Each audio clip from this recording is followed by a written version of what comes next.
Assalamualaikum warahmatullahi wabarakatuh. Apa kabar sobat suku semuanya dimanapun Anda berada. Mudah-mudahan di kesempatan ini teman-teman semuanya, saudaraku semuanya dalam keadaan sehat selalu dan tak kurang suatu apapun. Amin ya robbal alamin. Diceritakan suatu hari Baginda Raja mengundang beberapa ulama berkumpul di istana. Tentu saja Abu Nawas juga hadir dalam pertemuan tersebut. Tujuan Baginda Raja mengundang mereka untuk membahas tentang berbagai masalah hukum agama. Dengan begitu, beliau tetap bisa menimba ilmu tanpa harus meninggalkan istananya. Ulama fikih menyampaikan keilmuannya seputar halal haram dalam hukum agama Islam. Ulama tauhid menyampaikan keilmuannya seputar keesaan Allah Subhanahu wa taala beserta kekuasaannya yang meliputi alam semesta. Begitu juga dengan ulama lainnya. Setelah masing-masing ulama menyampaikan ilmu sesuai bidangnya, tibalah giliran Abu Nawas. Dikarenakan bingung harus menyampaikan apa, Abu Nawas pun berkata, "Ampun Paduka yang mulia, apa yang ingin Paduka dengar dari hamba? Hamba rasa para ulama ini sudah menyampaikan semuanya." "Kalau menurutmu demikian, baiklah, berarti sekarang waktunya tanya jawab," ucap Baginda Raja. "Abu Nawas, apa yang kau ketahui mengenai rezeki?" tanya Baginda Raja. Kita semua pasti meyakini bahwa rezeki datangnya dari Allah Subhanahu wa taala.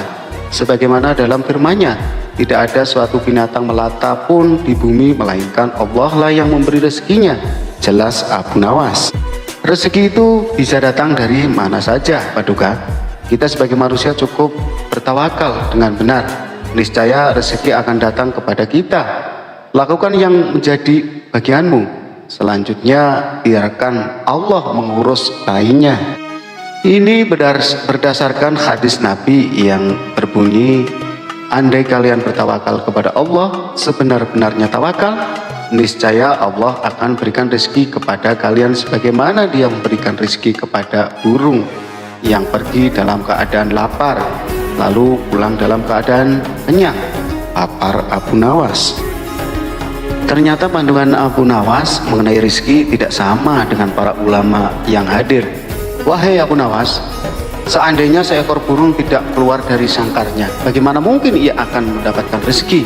tanya salah satu ulama. "Untuk mendapatkan rezeki dibutuhkan usaha dan kerja keras, Abu Nawas. Rezeki itu tidak datang sendiri, melainkan harus dicari dan didapatkan melalui sebuah usaha," timpal ulama yang lain. Tapi Abu Nawas masih kukuh dengan pendapatnya, sehingga terjadilah sedikit perdebatan di antara mereka. Tidak ingin dapat berkepanjangan, Abu Nawas lalu berkata, "Begini saja, besok kita berkumpul lagi di sini dan buktikan pendapat kalian di hadapan Paduka Raja." Para ulama ini pun sepakat dengan tawaran Abu Nawas tersebut. Abu Nawas dan para ulama kemudian pamit kepada Baginda Raja, meninggalkan istana. Setelah berpamitan kepada Baginda Raja, Abu Nawas pun segera pulang ke rumahnya, sebab ia harus mengajar murid-muridnya. Sementara para ulama tersebut sibuk mencari cara untuk membuktikan pendapat mereka. Sampai pada akhirnya saat berjalan pulang menyusuri sebuah desa, para ulama melihat penduduk setempat sedang panen buah kurma. Kemudian terbesitlah niatan untuk membantu warga. Setelah selesai dengan pekerjaannya, para ulama ini mendapat imbalan beberapa ikat buah kurma dari warga setempat. Mereka senang, bukan main. Para ulama itu senang bukan karena mendapat kurma, tetapi memiliki alasan untuk menyampaikan kepada Abu Nawas dan Baginda Raja bahwa mendapat rezeki mereka soal rezeki adalah benar. Ketika mendapatkan buah kurma karena berusaha dan bekerja, sedangkan Abu Nawas hanya diam di rumah, mana mungkin dia mendapatkan kurma. Ini menunjukkan bahwa rezeki bisa didapat bila mencarinya dan bekerja. Jadi pendapat kita sudah benar. Besok kita bawa ini sebagai buktinya, kita tunjukkan kepada Abu Nawas dan Baginda Raja, kata salah satu ulama kepada kawannya. Maka pada keesokan harinya para ulama ini datang ke istana. Sesampainya di sana ternyata sudah ada Abu Nawas duduk di hadapan Baginda Raja. Melihat para ulama sudah datang, Baginda Raja segera menyambutnya. "Kemarilah, silahkan duduk tuan-tuan," sambut Baginda Raja. Mereka lalu duduk bersebelahan dengan Abu Nawas. Salah satu ulama kemudian berkata, "Ampun Paduka yang mulia, sesuai dengan janji kami membawakan bukti atas pendapat kami. Kami rasa pendapat Abu Nawas kurang tepat. Justru pendapat kamilah yang lebih tepat." Mendengar hal itu, Baginda Raja pun bertanya, "Bukti apa yang kalian bawa?" Para ulama ini segera menunjukkan beberapa ikat buah kurma dan meletakkannya di hadapan Abu Nawas dan Baginda Raja. "Buah kurma ini kami dapat karena kemarin kami bekerja membantu warga panen kurma. Jadi mengenai pendapat Abu Nawas yang mengatakan seorang cukup bertawakal dengan benar, nanti rezeki akan datang sendiri. Kami rasa pendapat tersebut kurang tepat, Paduka. Pendapat kamilah yang lebih tepat, karena rezeki itu harus dicari. Seandainya kami tidak bekerja membantu warga, kurma ini tentu tidak akan sampai di tangan kami. Sedangkan Abu Nawas kemarin hanya berdiam diri di rumah. Apakah Abu Nawas mendapat kurma seperti kami? Tentu saja tidak, Paduka, karena kemarin Abu Nawas tidak bekerja," kata ulama menjelaskan. "Yang kalian katakan itu benar sekali. Aku sependapat dengan kalian," sahut Baginda Raja. "Bagaimana denganmu Abu Nawas? Apakah kamu masih membantahnya?" tanya Baginda Raja.